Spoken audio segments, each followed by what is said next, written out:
Article 11 starts like this. Italy repudiates war as an instrument of offence to the liberty of other peoples and as a means of resolution to international controversy. So that's the beginning. So to start with, it says Italy repudiates war. So first of all, Italy, normally before it said the state does something or the republic does something.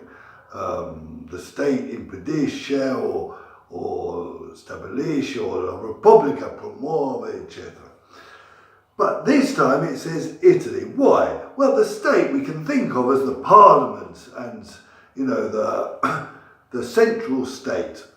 The republic, we're talking about the state, but also the autonomous entities, the autonomous localities like regions and smaller, the local authorities, etc., that are autonomous.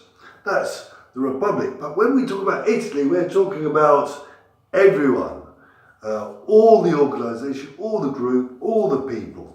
So we're including much more in this definition. Repudiates the war.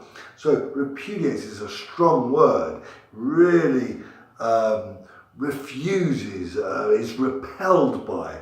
Is a very strong verb. So they're trying making a statement here that war, they're really disgusted by war as an instrument of offence to the liberty of the people or other people. So, we go to war often to control other peoples. Maybe we want their resources or we want them to do something or we want to fish there or, there's some reason that will give us more freedom so that they have less freedom and can't do what they want. So we use guns. So we don't want that. Or as a means of resolution to international controversies. There's always international controversies. Maybe, England has a claim on the Falkland Islands or Ireland has a claim on Northern Ireland, or the Spanish want to fish there and the English. So in England we've got lots of controversies, and also with Italy, but we can't use war because that is not the way to resolve these controversies. We need to talk and come to an agreement, or not even come to an agreement. We just don't use war and guns.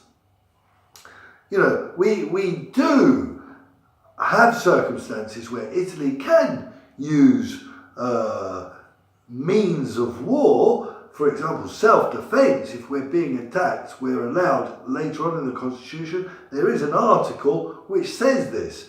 We've got to defend the patria. Or, for example, when there's international stability or peace at stake, we can send soldiers to keep the peace as part of an international effort with other peacekeepers. Maybe in Afghanistan, maybe we didn't do the fighting, but we did the training of the local Afghan police, and we tried the nation building part, where we tried to really help them to build up a state that works well and that's democratic. So we do use these. We have an army which we use, but not in the ways described here. So, and then it continues. It says it consents in condition of equality with the other states to the limitation of the sovereignty necessary to a system which assures peace and justice between the nations.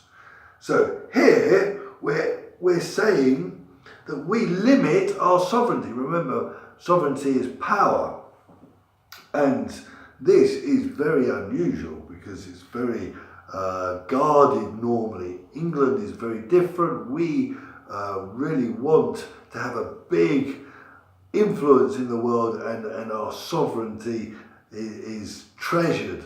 But here it says you want to limit your sovereignty in condition with equality with other states. So we obviously don't want to be subordinate to other states, but we're saying, yeah, we accept if there's rules above us, if there's international laws or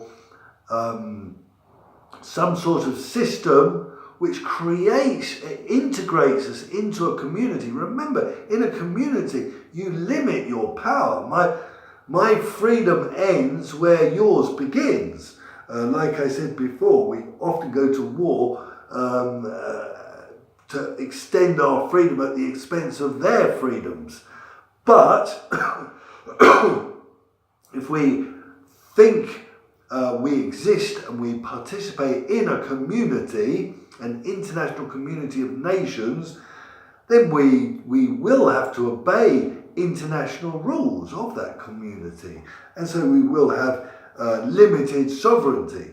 So this, we can see here, deep inside this, again, is the value of community and participation, and a bit of a repetition of Article 10, which also talks about the harmonisation of Italian laws with international law. So Italian law cannot be in contrast with international law.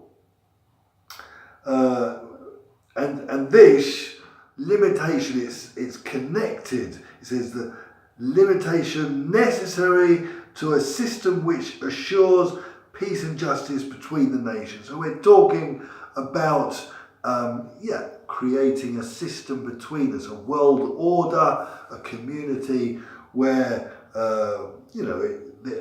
which creates this peace and justice between us. And then it continues, promotes and favours all international organisations for this purpose, which we can think of as the European Union, because the European Union is there to limit our sovereignty, share our sovereignty, nations sharing sovereignty, to act together, to create a system where there are rules where all the nations abide by and share certain values, and live as a community. We talk in the European Union, we talk a lot about, national egoism it must always be kept down, because we need to open up and to the other nations and act together.